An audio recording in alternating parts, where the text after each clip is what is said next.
کو محیط ہو جاتا ہے اور وہی بڑا باریک بین اور باخبر ہے۔ حدیث معراج میں بھی ہے کہ جب ابو ذر رضی اللہ عنہ نے رسول اللہ صلی اللہ علیہ وسلم سے پوچھا حل رأیت ربک، یعنی کیا آپ نے اپنے رب کو دیکھا بھی ہے، تو آپ نے فرمایا تھا نور انا اراہ، یعنی وہ تو نور ہے، میں اسے کیسے دیکھ سکتا ہوں۔ اس حدیث مبارکہ سے بھی یہی ثابت ہوتا ہے کہ آپ نے اللہ کا دیدار نہیں کیا، جیسے اللہ تعالیٰ نے موسیٰ علیہ السلام سے فرما دیا تھا کہ تو مجھے نہیں دیکھ سکتا۔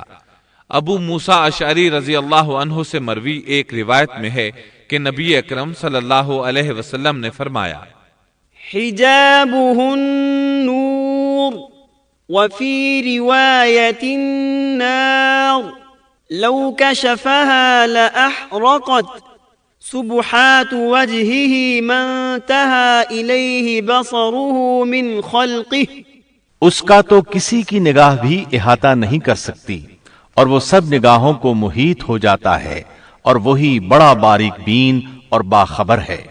مطلب یہ کہ اللہ سبحانہ و تعالی کا نور اور جلوہ برداشت کرنے کے لیے بہت طاقت کی ضرورت ہے، اور ہم اس سے محروم ہیں۔ کسی میں یہ طاقت نہیں کہ اس نور کو دیکھ سکے۔ اللہ تعالیٰ موسیٰ علیہ السلام کے سوال کے جواب میں سورۃ الاعراف آیت 143 میں فرماتے ہیں لن تراني ولكن انظر إلى الجبل فإن استقر مكانه فسوف تراني فلما تجلى ربه للجبل جعله دكا وخر موسى صعقا فلما أفاق قال سبحانك تبت إليك وأنا أول المؤمنين۔ تم مجھے ہرگز نہیں دیکھ سکتے، لیکن تم اس پہاڑ کی طرف دیکھو، اگر وہ اپنی جگہ پر برقرار رہا تو تم بھی مجھے دیکھ سکو گے۔ پھر جب ان کے رب نے اس پر تجلی فرمائی تو اسے ریزہ ریزہ کر دیا، اور موسیٰ بے ہوش ہو کر گر پڑے۔ پھر جب ہوش میں آئے تو عرض کیا بے شک آپ کی ذات پاک ہے، میں تیرے حضور توبہ کرتا ہوں، اور میں سب سے پہلا ایمان لانے والا ہوں۔ سیدنا عبداللہ بن عباس رضی اللہ عنہما بیان کرتے ہیں کہ اللہ تعالیٰ نے صرف اور صرف ہاتھ کی سب سے چھوٹی انگلی کے پورے کے برابر اپنا نور ظاہر فرمایا تھا۔ جس پہاڑ پر اللہ تعالیٰ نے تجلی فرمائی تھی وہ طور پہاڑ کے علاوہ کوئی اور پہاڑ تھا۔ وہ کس قدر عجیب اور ہولناک منظر ہوگا کہ اس دنیا کا ایک عظیم اور مضبوط پہاڑ باری تعالیٰ کے نور کی ایک ہلکی سی جھلک برداشت نہ کر سکا اور ریزہ ریزہ ہو گیا اور بھربھری ریت بن گیا۔ موسیٰ علیہ السلام یہ منظر دیکھ رہے تھے، بہت حیرت انگیز اور عجیب منظر تھا۔ مضبوط پہاڑ حرکت میں آیا اور ریزہ ریزہ ہو گیا، چنانچہ آپ ہوش و حواس قائم نہ رکھ سکے اور بے ہوش ہو گئے۔ ہوش میں آئے تو فوراً اپنے سوال پر شرمندہ ہوئے، غلطی کا اعتراف کرتے ہوئے معافی کے طالب ہوئے۔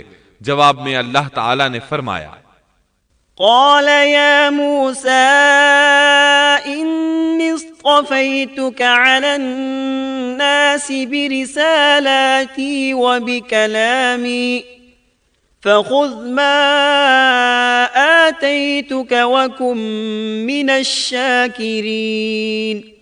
اللہ نے فرمایا اے موسیٰ، میں نے پیغمبری اور اپنی ہم کلامی سے تمہیں تمام لوگوں پر امتیاز بخشا ہے، تو جو کچھ میں نے تمہیں عطا کیا ہے اس کو تھام لو اور شکر گزاروں میں سے ہو جاؤ۔ اللہ تعالیٰ نے موسیٰ علیہ السلام کو اپنے زمانے کے تمام لوگوں سے زیادہ مرتبہ عطا فرمایا۔ اس کے بعد اللہ تعالیٰ نے آپ کو تختیوں میں لکھی تورات عطا فرمائی۔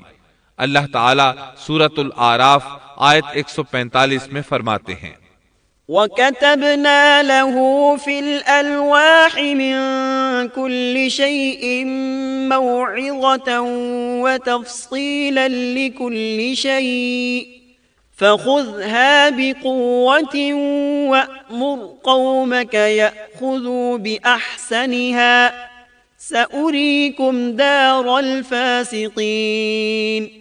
اور ہم نے چند تختیوں پر ہر قسم کی نصیحت اور ہر چیز کی تفصیل ان کو لکھ کر دی۔